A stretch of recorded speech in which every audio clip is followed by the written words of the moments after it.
नमस्कार मित्रांनो, मी प्राध्यापक सुनील खरवडे आपले सर्वांचे स्वागत करतो. आजचा आपला जो इंट्रोडक्टरी लेक्चर आहे तो आहे संस्कृत या विषयाचा. विद्यापीठ संस्कृत भाषेचा असल्यामुळे एक संस्कृत विषय आपल्याला कंपल्सरी आहे.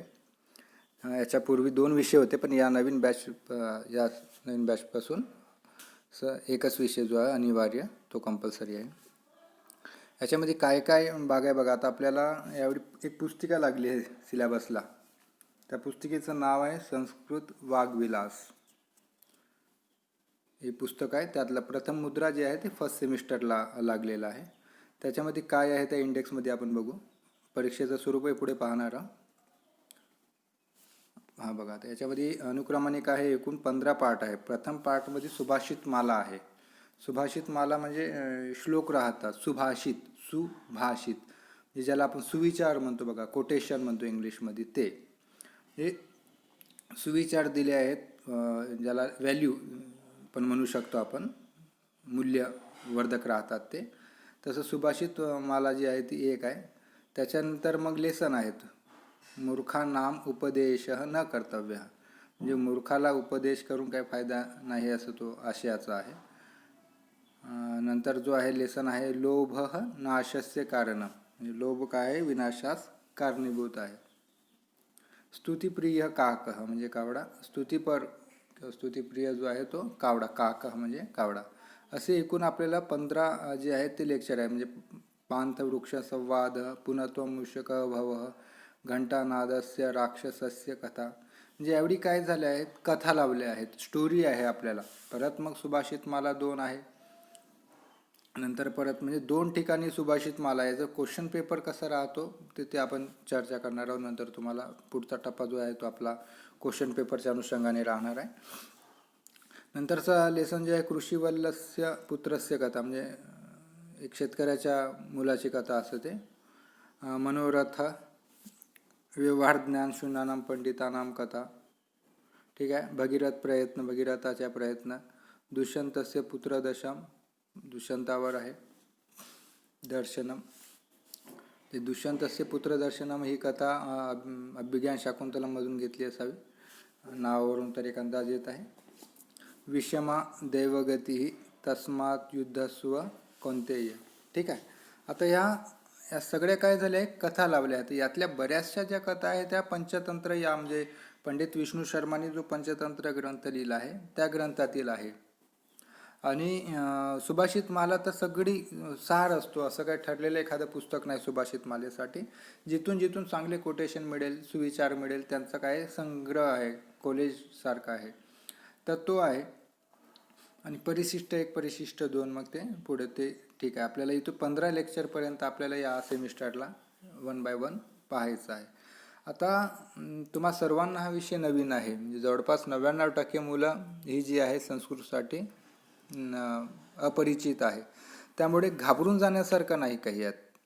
म्हणजे 99 आपल्याला तर पर्याय नव्हतं बा, पण आता कसं, असा प्रश्न पडू शकतो तुम्हाला, तो साहजिक आहे. पण तो प्रश्न तुम्हालाच नाही तर वर्गातल्या प्रत्येक मुलाला पडलेला असेल. म्हणजे आपल्यासारखे सगळे असं एक तर पहिल्यांदा समजून घेऊ आपण. आणि हे सगळे जे आहे ते काही एका दिवसात आपल्याला अभ्यासायचं नाही. ते स्टेप बाय स्टेप हळूहळू करत आपल्याला आपला अभ्यास पूर्ण करायचा आहे. त्याच्यामुळे आणि मीडियम ऑफ लँग्वेज म्हणजे आन्सर ऑफ लँग्वेज जी तुमची राहील, जी मीडियम राहील, त्या मीडियममध्ये तुम्हाला उत्तर लिहायचे आहे. त्याच्यामुळे तो एक त्रास नाही. जर तुम्ही मराठी घेतलं असेल तर मराठी, इंग्लिश काहींचं इंग्लिश लँग्वेजचं मीडियम इंग्लिश असेल तर इंग्लिश, असं तो पार्ट राहील. त्याच्यानंतर आता हा पेपर विचारतात कसं त्याच्यावर बघू आपण.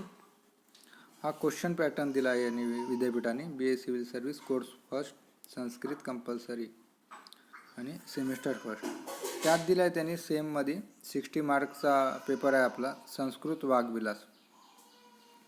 आणि हे पब्लिश केलं आहे KKSU म्हणजे कविकुलगुरू कालिदास संस्कृत युनिव्हर्सिटी.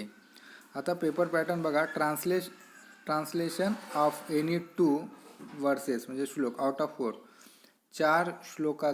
4 श्लोकांपैकी कोणत्याही 2 श्लोकाचं काय करायचं आहे, ट्रान्सलेट करायचं, म्हणजे भाषांतर करायचं, अनुवाद करायचं आहे. संस्कृतमध्ये श्लोक कोड केलेले असेल तुम्हाला परीक्षेत 4, त्याच्यापैकी तुम्हाला कोणत्याही 2चं भाषांतर लिहायचं आहे. आता ही श्लोक कुठून येणार आहे? तर ही श्लोक सुभाषित मालेमधून येणार आहे. ठीक आहे. सुभाषित माला भाग 1 आणि सुभाषित माला भाग 2 या 2 सुभाषित मालेपैकी तुम्हाला काय होईल? 4 श्लोक विचारेल. 2 पहिल्यातले राहील, 2 दुसऱ्यातले राहील, किंवा विचारणेवाल्याच्या मनस्थितीवर डिपेंड करेल आता ते कसे विचारतात. तर 4 पैकी आपल्याला काय करायचं आहे? 2चं भाषांतर लिहायचं. इथे जर तुम्ही शब्दशः अर्थ लिहिलात, एक्झॅक्ट मिनिंग जर तुम्ही देऊ शकलात उत्तरामध्ये, तर इथे तुम्हाला 10 मार्क्स हमखास भेटतात. इथे मार्क्स कटायची काही गुंजाईश राहत नाही. जसं गणितामध्ये असते पैकीच्या पैकी मार्क्स, तसे मार्क्स इथे मिळू शकतात. त्याच्यानंतर जो दुसरा टॉपिक आहे translation of any 2 paragraph out of 4. आता इथे आपल्याला ट्रान्सलेट करायचं आहे, भाषांतर करायचं आहे. पण कशाचं? 2 पॅरेग्राफ देईल, त्या पॅरेग्राफपैकी कोणत्याही म्हणजे 4 दिलेले असेल त्यापैकी कोणत्याही 2चं काय करायचं? ट्रान्सलेशन करायचं आहे. म्हणजे पहिलं ट्रान्सलेशन जे आहे ते आहे श्लोकाचं, आणि नंतरचं जे ट्रान्सलेशन आहे ते आहे गद्याचं, म्हणजे तो पॅरेग्राफचं. आता हे पॅरेग्राफ इथे सीन अनसीन असा काही उल्लेख केला नाही आहे. नॉर्मली आजपर्यंत जे पॅरेग्राफ ट्रान्सलेशनसाठी द्यायचे ते अनसीन असायचे, पण आता पुस्तकामध्ये जे दिलं आहे तर त्यात स्कोप आहे की तिथे विचारण्यासारखी पॅरेग्राफ भरपूर आहे. तर होऊ शकते पुस्तकातल्या या 15 पाठापैकी कोणतेही 2 पाठातली पॅरेग्राफ तुम्हाला काय करेल? ट्रान्सलेशनसाठी विचारेल. ते ट्रान्सलेट करायचे, त्याला तुम्हाला 10 मार्क्स आहे. हे जर तुम्ही शब्दशः ट्रान्सलेशन केलं तर इथेही तुम्हाला काय होईल? 10 मार्क्स मिळू शकतात. नंतर आहे लॉंग आन्सर क्वेश्चन 1, म्हणजे आउट ऑफ 2 कोणत्याही एका प्रश्नाचं, म्हणजे 2 प्रश्नांपैकी कोणत्याही एकाचं काय करायचं? आपल्याला सविस्तर उत्तर द्यायचं, लॉंग आन्सर द्यायचं, विस्तृत त्याचं उत्तर लिहायचं आहे. आता हे जे 15 लेसन लागले आहेत आपल्याला, जे 2 सुभाषित माला सोडले तर 13 लेसन जे आहेत, तर त्या 13 लेसनपैकी कोणत्याही 2 तुम्हाला काय राहील? क्वेश्चन आन्सर राहील. 2 क्वेश्चन विचारले जाईल, त्यात तुम्हाला काय करायचं आहे? आन्सर लिहायचं आहे, ते पण मराठीमध्ये. नंतर शॉर्ट नोट्स आहे 2 आउट ऑफ 4. कोणत्याही 2 काय करायचं आहे? टिप्पणी लिहा, टिपा लिहा. जसं आपण आजपर्यंत 12वीत वगैरे तुम्ही लिहिलं असेल तसं टिपा लिहायचं आहे कोणत्याही 2, 4 पैकी. इथे 10 मार्क्स कवर होतात. Complete any 4 versus out of 5. आता इथे मात्र हे थोडी गंमत आहे. याच्यात आपल्याला सुभाषित माला कंठस्थच पाहिजे. का बरं? कारण की काय म्हणतात? कंप्लीट एनी 4 म्हणजे 4 श्लोक पूर्ण करायचे आपल्याला. 5 पैकी कोणते 5 श्लोक दिलेले असेल, आता हे सुभाषित मालेतलेच आहे ते, तर दिलेले श्लोक 5 पैकी कोणत्याही 4ला काय केलेलं असेल? त्यातले मधामधातले शब्द सोडलेले असेल त्या सुभाषित मालेतले.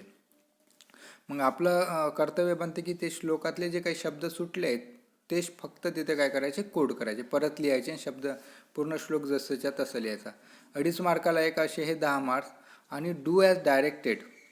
आता डू ॲज डायरेक्टेड हे आहे 10 मार्काला. आता डू ॲज डायरेक्टेडमध्ये बघा काय काय आहे. 10 question base of grammar part of identify the tense, word, विभक्ती आणि संधी विग्रह. आता हे झाले 50 मार्काला आतापर्यंत 5 टॉपिक. आणि 6वा टॉपिक जो आहे डू ॲज डायरेक्टेड आहे, म्हणजे सूचनेनुसार बदल करा. सूचना दिलेली असेल तुम्हाला. आता ही जी सूचना आहे ती सूचना बघा काय आहे डू ॲज डायरेक्टेडमध्ये. कोणत्या कोणत्या विषयावर सूचना दिलेली असेल. पहिलं आहे टेन्स, काळ. ठीक आहे. काळातलं वाक्य मग तुम्हाला ते म्हणेल भूतकाळात लिहा, भविष्यकाळात लिहा, वर्तमान काळात लिहा. ठीक आहे. की आज्ञार्थ लिहा. या पद्धतीचे बदल होऊ शकतात. नंतर आहे वर्ब, क्रियापद, ते कंप्लीट करा. परत विभक्ती. आता हे काळ आणि वर्ब आपल्याला जवळपास एकत्र शिकायचं, त्याच्यामुळे याचं टेन्शन नाही. विभक्ती आहे. विभक्ती आता याच्यामध्ये काय काय शब्द विचारतात ते आपण बघू. गाईडलाईन त्यांची परत येईल, आपण विचारू विद्यापीठाला. आणि त्या पद्धतीनं जे शब्द आहेत त्या शब्दावर विभक्ती विचारली जाईल. की जसं वनम शब्द आहे तर वनम शब्दाची एक प्रथम विभक्ती बहुवचन का आहे. ठीक आहे. जसं माला शब्द आहे, देव शब्द आहे, किंवा काही इकारांत असू शकते, उकारांत. आता बघू काय देतात ते, स्वरांती देतात की काय. तर ठीक आहे. तर विभक्तीवर आपल्याला काही प्रश्न राहील. आणि काही प्रश्न राहील संधी विग्रह, म्हणजे संधी विग्रह करायचं राहील. एक तर संधी करायची राहील किंवा मग विग्रह करायचं राहील. एक तर जोडायचं राहील 2 शब्द, नाही तर मग एका शब्दाला 2 करायचे. जसं आपण देवालय म्हणतो, देव अधिक आलय. ठीक आहे. या पद्धतीने आपल्याला हे सूचना राहील 10 मार्काला. 10 पैकी आपल्याला याच्यात इथे पण पैकीच्या पैकी मार्क्स आहे. म्हणजे स्कोप असं आहे आपल्याला की इथे आपण एकही मार्क आपला जाऊ शकत नाही. याची तुम्हाला थोडीशी काळजी घ्यायची आहे. आणि दुसरी गोष्ट याचा महत्त्वाचा बेनिफिट म्हणजे भाषेला, या संस्कृत भाषेसाठी स्कॉलरशिप होतात. राष्ट्रीय संस्कृत संस्थांतर्फे स्कॉलरशिप होते. ती स्कॉलरशिप राहते प्रत्येक कॅन्डिडेटला 4,000 रुपये. आणि तुमचा हा स्कोअर डिपेंड करतो की फर्स्ट सेमिस्टर आणि सेकंड सेमिस्टरला तुम्ही किती आहात, स्कोअर काय आहे. तर जर तुमचा स्कोअर 60 अबाउट असेल, 60% वरती तुम्हाला जर संस्कृतमध्ये मार्क्स असेल, तर तुम्हाला 4,000 रुपये बाकीच्या स्कॉलरशिप व्यतिरिक्त स्कॉलरशिप मिळते. म्हणजे तुमची कॉलेजची मिळणारी वेगळी, जर SC ST असाल तर ते स्वाधार स्वयं मिळणारं ते वेगळं. आणि हे कॉमन आहे, सर्वांनाच भेटते. हे open, OBC, SC NT VGNT सगळ्यांनाच ही संस्कृत स्कॉलरशिप लागू आहे. फक्त अट एवढी आहे की इथे मार्क्सची आहे, कमीत कमी 60 मार्क्स तुम्हाला इथे मिळाले पाहिजे. 60 मार्क्स तर इझिली मिळतात, कारण की 40 मार्क तर शिक्षकांच्या ह्याच्यात आहे. तुमचं बिहेवियर, तुमचं आता तर ठीक आहे, रेग्युलरिटी नाही आहे, पण एक जेव्हा तुम्ही रेग्युलर याल कॉलेजला त्यानंतर काही निकष आहे, त्या निकषवर तुमचे इथे 40 मार्क राहील. 60 पैकी इथे तुम्हाला बऱ्यापैकी कव्हर करायचे आहे. इथे जर तुम्हाला 60 पैकी अबाव 50 आले तर त्याला तुमचा स्कोअर चांगला बनतो आणि तुम्हाला त्याही स्कॉलरशिपचा फायदा होऊ शकतो, जो तुमचं थोडीशी आर्थिक मदत होईल. मित्रांनो, या सिलेबस आपल्याला हा पूर्ण सेमिस्टर शिकायचं आहे. स्टेप बाय स्टेप जाऊ आपण. संस्कृत वाग्विलास प्रथम मुद्रा. आता याच्यात काही जर तुम्हाला अडचण असेल तर माझ्या पर्सनल नंबरवर तुम्ही मेसेज करा किंवा कॉल करा की काय अडचण जात आहे. अडचण तर साहजिक आहे, तुम्हाला सगळ्यांना नवीन असल्यामुळे थोडं गोंधळलेलं वाटेल, परंतु एवढंही गोंधळून जाऊ नका, कारण की सगळ्यांनाच हे नवीन आहे, आपल्यासारखे सगळे आहे. फक्त आपल्याला आता इथून काय करायचं आहे, इथून रेग्युलर राहायचं आहे, कॉन्स्टंटली हा थोडा अभ्यास करायचा आहे, खूप काही नाही. ठीक आहे, त्याच्यामुळे तुम्हाला इथून घाबरून यायचं काही कारण नाही आहे. काही जरी अडचण आली असेल तर विचारा, आपण त्याच्यावर तुम्ही माझ्या पर्सनल नंबरवर कॉल करा किंवा मग व्हॉट्सअप करा. तुमचं समाधान केलं जाईल. ठीक आहे, धन्यवाद.